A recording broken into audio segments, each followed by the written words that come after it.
Okay. Welcome to Kidmissing TV. I'm your host, Angelina Wilson. This is the case of the St. Kilda Jane Doe. Sorry, making sure that we had a microphone working here. On March 3rd, 1961, she was found lying next to the train tracks in Alma Park in St. Kilda, Victoria, Australia.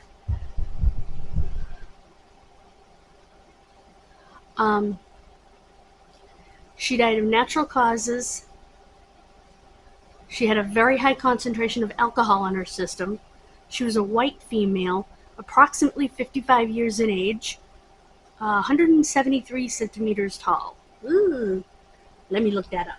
Because I don't give the... it's 5 foot something, but...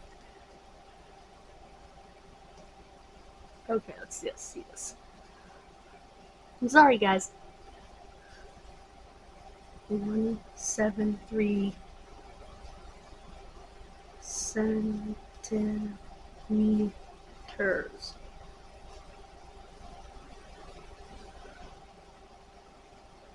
No. 5'6". Almost 5'7". So she was pretty tall. I figured that much. I didn't know exactly but I know it's 2.5 centimeters to the inch. But I can't sit here and do the math. I am not in one of those countries like Australia, the United Kingdom, that uses the metric system. Here in the United States, we're still on the Old English system, which is it's foot, yard, inch system. So, right here it says 5'8".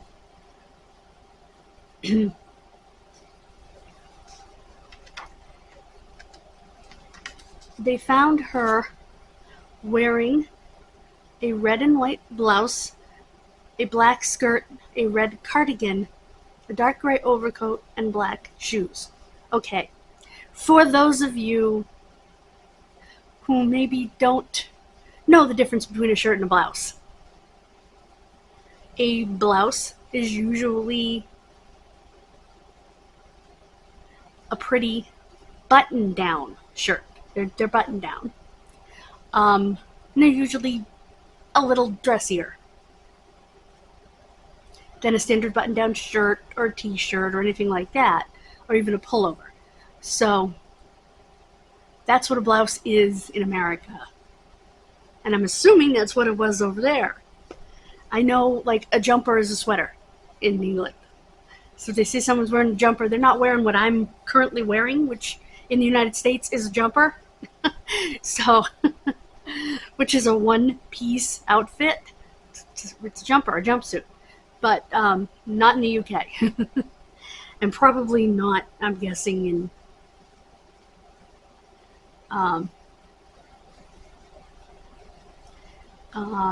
she was wearing a black skirt. So she was obviously dressed up a little bit. She was going somewhere. She had a complete set of dentures. She wore a red cardigan. I think everybody knows what a cardigan is. It's a light sweater that only buttons like 4 buttons on the bottom and is open on the top. Generally what we think of as a cardigan. Here, again, in the US. Descriptions may vary. And a dark gray overcoat, meaning an actual coat, and black shoes. This was in Victoria in March. Now, I don't think it gets that cold there. I could be wrong, but to be all layered up like that, it must have been cold that day.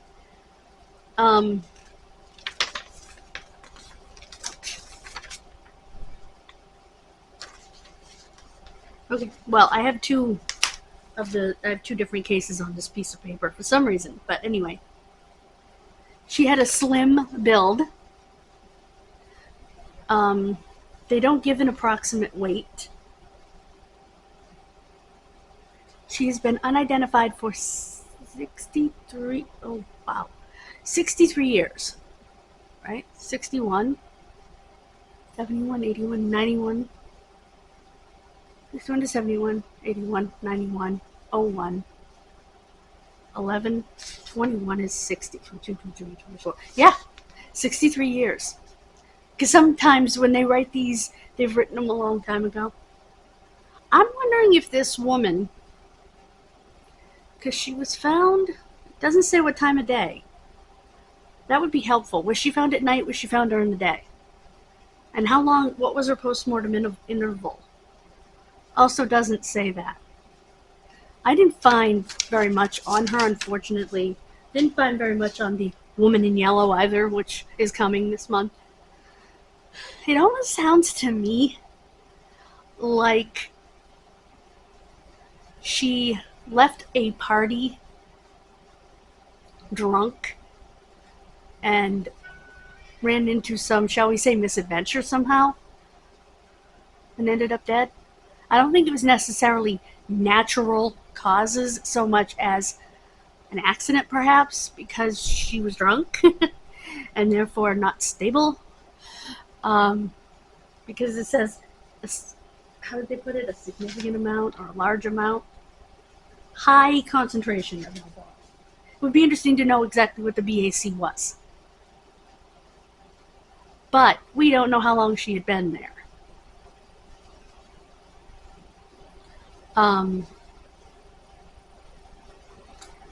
But it seems to me she was dressed up to be somewhere, like a party or something. That's why I'm thinking that maybe she was at some kind of a party or out on a date and got wasted and wandered off, and which makes me wonder why wasn't she reported missing. But maybe she was from a different area. She was at the train tracks, so maybe she got on the train and the train stopped for whatever reason, and she just stepped off the train and dropped dead. That's happened. There's precedent for that.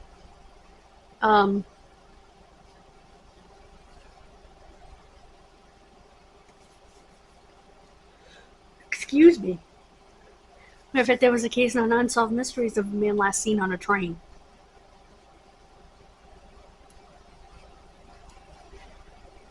One of the theories was he just stepped off the train while the train was moving. And she could have done that too, or the train could have stopped at a crossing and she just stepped off the train thinking she was at a stop.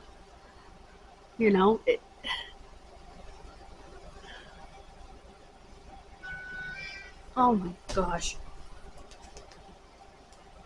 Yes, I know.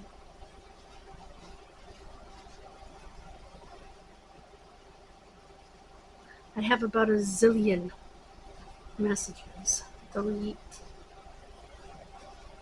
And they're all junk.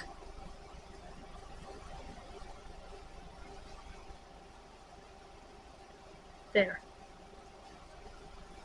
Except the one from my cousin. She sent me a really nice picture of her and her sister when she's been out visiting her for her birthday, which happens to be the same day as mine.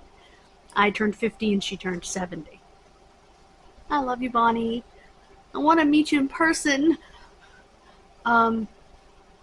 She ever comes out here.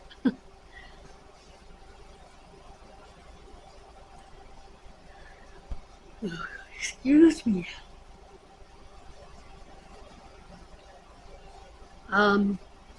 So yeah, that's just my opinion.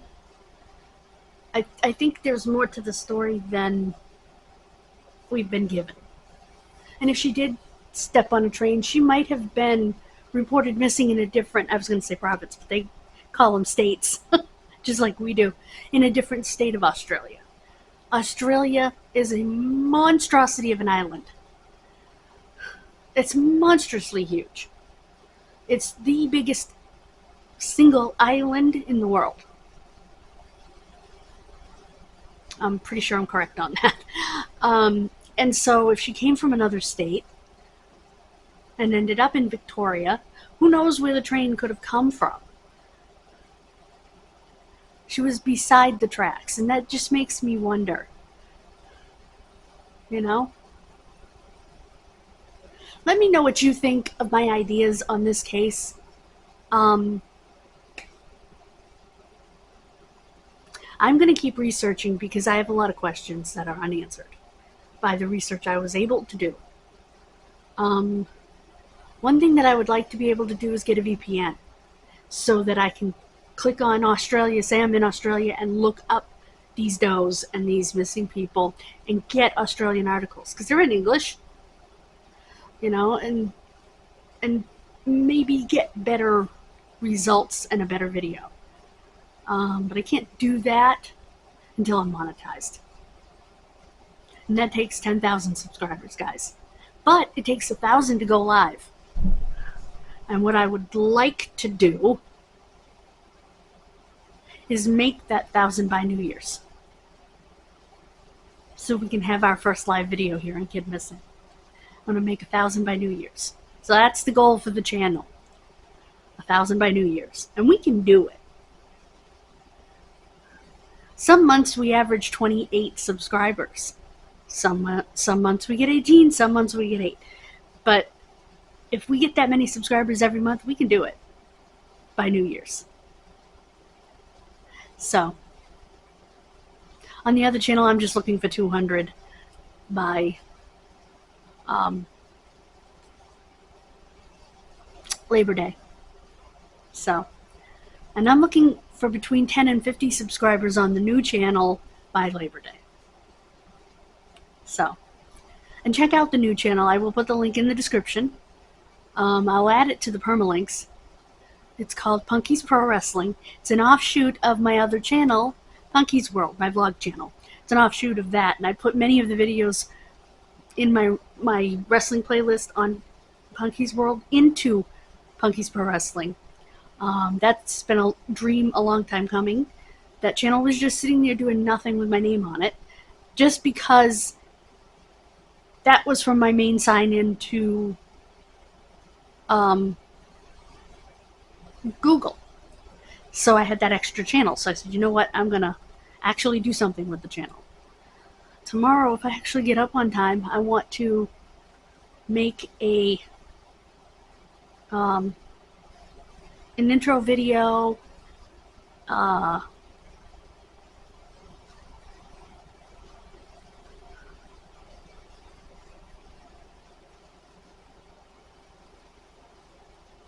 I think I might do it myself on my software, like make an intro and then spice it up with my video software. Now that I'm more comfortable with my software, I think I can do that.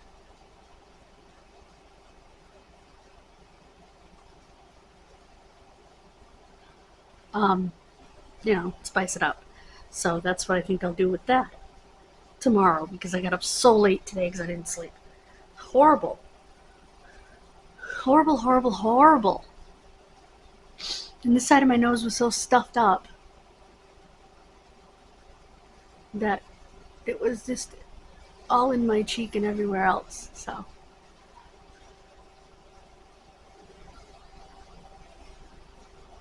yeah.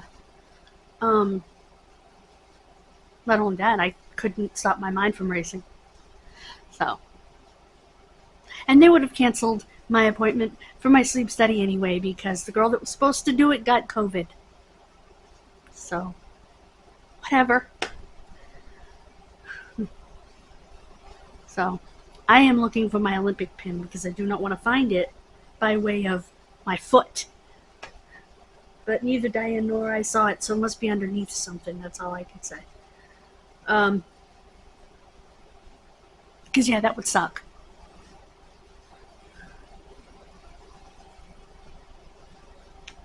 But anyway, that's all the updates for the other channels.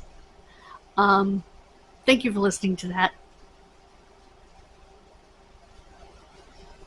Please subscribe, like I said, if you're new and you like what I do here. And if you like what I do, check out Gabulosis and Georgia Marie. They both do very similar style.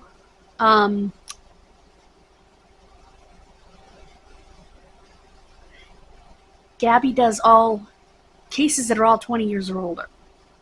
So I get some of my cases from her, but I do my own research. But I get case ideas. I get case ideas from Georgia Marie. She does a lot of older cases, and she does UK cases because she's in the UK. So please check those channels out. They're highly recommended by me. God bless you. Have a wonderful rest of your day, and I'll see you next time. Bye, guys.